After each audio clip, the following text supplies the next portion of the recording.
নবী হুদ আলাইসাল্লাম দুর্ধর্ষ শক্তিশালী আদ জাতির প্রতি প্রেরিত হয়েছিলেন। বিশ্ববাসীর জন্য শিক্ষার উপকরণ হিসেবে আল্লাহ তাআলা পৃথিবীর অনেক জাতিকে সমূলে ধ্বংস করেছেন। আল্লাহর গজবে ধ্বংসপ্রাপ্ত বিশ্বের প্রধান 6টি জাতির মধ্যে নূহ আলাইসাল্লামের সম্প্রদায়ের পরে আদ সম্প্রদায় ছিল দ্বিতীয় জাতি। হুদ আলাইসাল্লাম ছিলেন আদ বংশেরই একজন।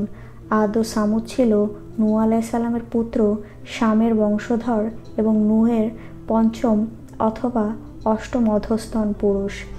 আদ সম্প্রদায়ের 13টি গোত্র ছিল। আম্মান হতে হাজারমাউত ও ইয়ামান পর্যন্ত বিস্তৃত ছিল তাদের বসতি। তাদের ক্ষেত খামারগুলো ছিল সজীব ও ফল ফসলে পূর্ণ। তাদের ছিল সব ধরনের বাগবাগিচা। তারা ছিল সুঠাম ও দীর্ঘদেহের অধিকারী। তৎকালীন আদ সম্প্রদায়ের শক্তি ও বাহাদুরির খুব খ্যাতি ছিল। নিজেদের অর্থ সম্পদ, ফল ফসল ও প্রাচুর্যের আধিক্যে তারা ভুলে যায় নিজেদের রবকে, ভুলে যায় সঠিক পথে জীবনযাপন করার পথ ও পদ্ধতি। ধীরে ধীরে হয়ে ওঠে অহংকারী আর ডুবে যায় মূর্তি পূজার গভীরে। এরাই পৃথিবীতে দ্বিতীয়বার মূর্তি পূজা ও শিরকের প্রচলন করে। তাদের ঘটনাবহুল জীবনধারায় সর্বকালের মানুষের জন্য শিক্ষা রয়েছে। তাদের অশুভ পরিণতিতে রয়েছে বোধসম্পন্ন মানুষের জন্য ভাবনার খোরাক, চলার পথের পাথেয়, রবের অনুগত বান্দা ও প্রকৃত মানুষ হওয়ার বিবিধ উপকরণ। আল্লাহর বান্দারা অতীত ইতিহাস থেকে শিক্ষা গ্রহণ করার জন্য আল্লাহ তাআলা পবিত্র কোরআনের 17টি সূরায় 73টি আয়াতে হুদ আলাইসাল্লাম ও আদ সম্প্রদায়ের সম্পর্কে আলোচনা করেছেন, যাতে শিরক ও অহংকারের পরিণতি কী হয় তা ভেবে যুগে যুগে বান্দারা সতর্ক হতে পারে।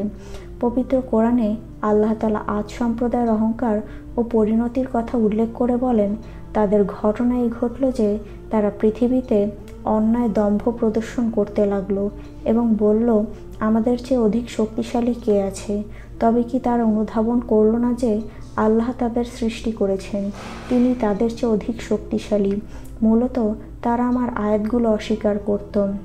কোনো জাতির অন্যায় ও জুলুম যখন স্বাভাবিক আচরণে পরিণত হয়, তখন আল্লাহর পক্ষ থেকে তাদের প্রতি আযাব ও গজব ধেয়ে আসে।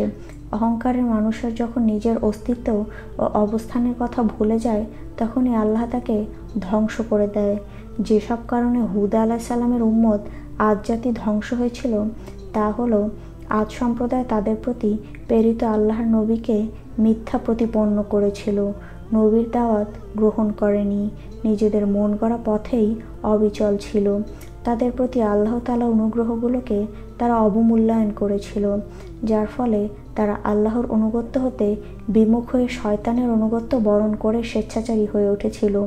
আল্লাহর নেয়ামত রাজিকে নিজেদের জন্য চিরস্থায়ী ভেবেছিল তথা দুনিয়ার জীবনকে একমাত্র জীবন ভেবে আখিরাতকে অস্বীকার করেছিল। আল্লাহর গজব থেকে বাঁচার জন্য বিভিন্ন কল্পিত উপাস্যের ওসিলা ধরে পূজা অর্চনা শুরু করেছিল। একত্ববাদকে গ্রহণ না করে বহুত্ববাদকে গ্রহণ করে শিরকে লিপ্ত ছিল। তারা আল্লাহকে বিশ্বাস করত, কিন্তু আল্লাহর গজব থেকে নির্ভীক ছিল। তারা অযথা উঁচু স্থানগুলোতে সুউচ্চ টাওয়ার ও স্মৃতিস্তম্ভ নির্মাণ করত, যা অপচয় ছাড়া কিছুই ছিল না। তারা বড় বড় প্রাসাদ নির্মাণ করত এবং ভাবত যেন তারা পৃথিবীতে চিরকাল বসবাস করবে।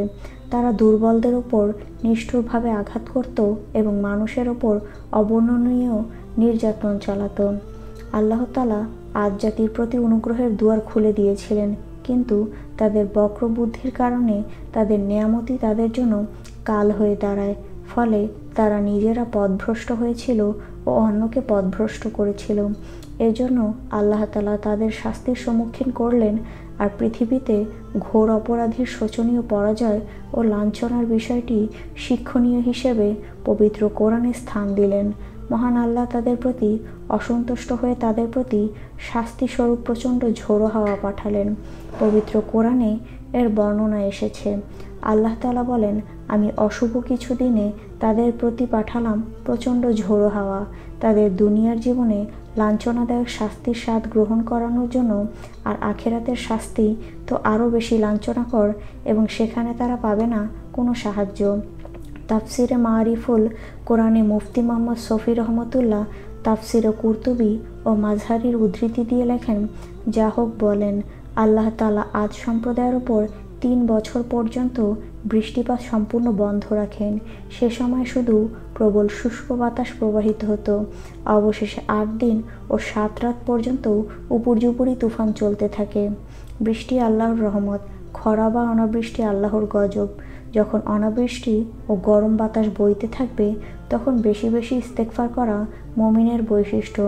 জাবের ইবনে আবদুল্লাহ বলেন, আল্লাহ তাআলা কোনো সম্প্রদায়ের মঙ্গল চাইলে তাদের উপর বৃষ্টি বর্ষণ করেন। পক্ষান্তরে আল্লাহ তাআলা কোনো জাতিকে বিপদগ্রস্ত করতে চাইলে তাদের উপর বৃষ্টিপাত বন্ধ করে দেন এবং প্রবল বাতাস প্রবাহিত হতে থাকে।